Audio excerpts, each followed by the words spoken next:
Title: Grammar, the foundation of effective communication.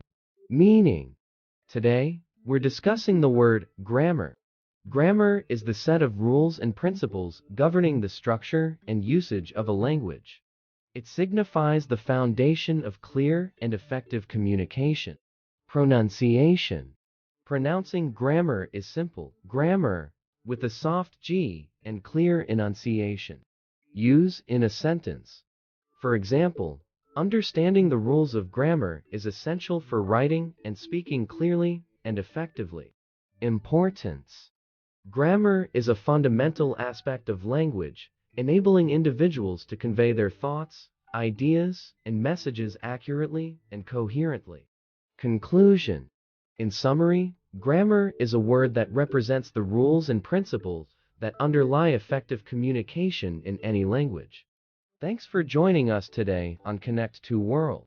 If you found this information helpful, please give it a thumbs up. And don't forget to subscribe for more educational and informative content. Stay tuned for our next word exploration. Until then, value the importance of grammar in expressing yourself clearly and persuasively.